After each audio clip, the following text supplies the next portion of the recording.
जगत सिंह का मामला जो है 1999 का था। उस समय कैमरे का भी आविष्कार नहीं हुआ था। कैमरे का आविष्कार जो है 1820 में हुआ और फ्रांस में हुआ था, और भारत आते आते वो 1855 में आ पाया। तो उनका कोई फोटो उपलब्ध नहीं हो पाया, और ब्रिटेन के पास भी नहीं होगा, क्योंकि मामला पहले का है तो उनके पास भी कहाँ कैमरा रहा होगा। तो ये दिक्कत आती है। क्रांति के बारे में लोग आमतौर से 1857 की क्रांति जानते हैं, लेकिन उससे पहले भी कई क्रांतियाँ हुई जिनके बारे में पता नहीं है, और वो दबा दी गई, क्योंकि जानबूझकर अंग्रेजों ने दबाया कि इसका प्रचार होगा तो दूसरे लोग और भी उद्वेलित होंगे। तो इसलिए जगत सिंह का भी मामला ऐसा ही था। क्रांति उन्होंने की और वो दबा दी गई, लेकिन लिखने के लिए तो प्रमाण चाहिए। जब संघर्ष हुआ होगा तो कितने लोग हैं। मैंने प्रदीप जी से पूछा था कि जब लड़ाई हुई तो दोनों तरफ से मरे होंगे लोग, तो कोई ब्यौरा नहीं हो दे पाए। और फिर मैंने सोचा दे भी नहीं सकते थे, क्योंकि जब सरकार ही उसको ईस्ट इंडिया कंपनी जो है ही दबा रही थी तो कैसे देते। लेकिन जो 4 अंग्रेज मारे गए उसमें एक कमांडर रैंक का आदमी था और एक कैप्टन था, 2 सार्जेंट वगैरह रहे। तो ये बड़े पद पर थे। तो इनका मरना बताता है कि भीषण संघर्ष हुआ होगा। कितने सिपाही मरे होंगे उधर से इधर से, इसका कोई ब्यौरा नहीं है।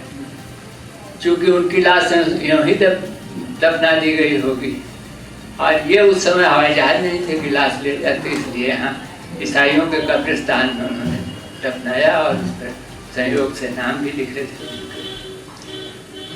तो बाकी चीज़ें जो हैं अभी खोजबीन चल रही है। इनको ब्रिटिश लाइब्रेरी से जितनी सामग्री मिली उसके आधार पे पुस्तक जो है उन्होंने लिखी, और उसी आधार पर हमारे सामने पुस्तक प्रस्तुत की। तो हमने अखबारों के लिए कुछ लेख लिखे, तो कई सवाल इनसे उठाते रहे। फिर हम ये जवाब क्या देते हैं, हम खुद ही उसका उत्तर समझ गए कि हो ही नहीं सकता है। फोटो तेज चित्र वगैरह हो सकता था, लेकिन वो शायद नहीं बन पाया होगा या नष्ट हो गया होगा पुराना। इसके पहले अंग्रेज जो है वो यहाँ जब आए 16 से 13 में, जहांगीर बादशाह था, तो उनसे कहा हमें एक व्यापारिक चौकी बनानी है, तो आप हमें गुजरात के सूरत में जगह दे दीजिए। तो एक व्यापारिक चौकी उन्होंने बनाई, व्यापारी। और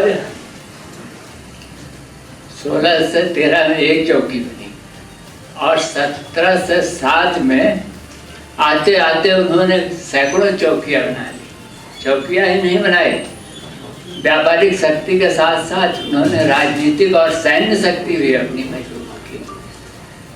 तो 1707 में जब औरंगजेब की मृत्यु हो गई तो मुगल साम्राज्य का पतन शुरू हो गया। उसी के साथ साथ फिर से रियासतें पनपना शुरू की, मराठों की, राजपूतों की, सिखों की फिर से पनपने लगी। लेकिन इन 100 सालों में लगभग ईस्ट इंडिया कंपनी इतनी मजबूत हो चुकी थी कि व्यापारिक कंपनी से सैन्य शक्ति भी हो गई। फिर जो है 17 से 57 में प्लासी की लड़ाई हुई। उसमें ब्रिटेन ने फ्रांस को हरा दिया। उस लड़ाई में साढ़े 7 साल तक चली। उस लड़ाई में हारने के बाद मजबूत हो गए, और उस मजबूती के बाद बंगाल का जो नवाब है सिराजुद्दौला, वो भी अंग्रेजों से लड़ा, लेकिन उसका सेनापति जो मीर जाफर था वो अंग्रेजों ने उसको मिला दिया, और वो हार का मुंह उनको देखना पड़ा। और इन्होंने मीर जाफर को वहाँ का बंगाल में प्रतिनिधि बना दिया, और इसका अपना प्रतिनिधि बना के रखा उसको, तो वो राज करने लगा। अब एक और युद्ध हुआ था 1764 में बिहार के बक्सर में, उसमें भी ये जीत गए अंग्रेज लोग।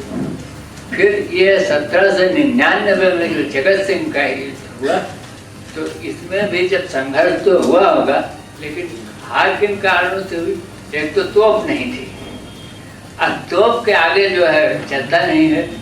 इसी समय 1799 में मैसूर की चौथी लड़ाई हुई, तो टीपू सुल्तान भी हार गया, चौथे संघर्ष में हारा, 3 संघर्ष में नहीं हारा था, वो भी तोप की वजह से न होने से।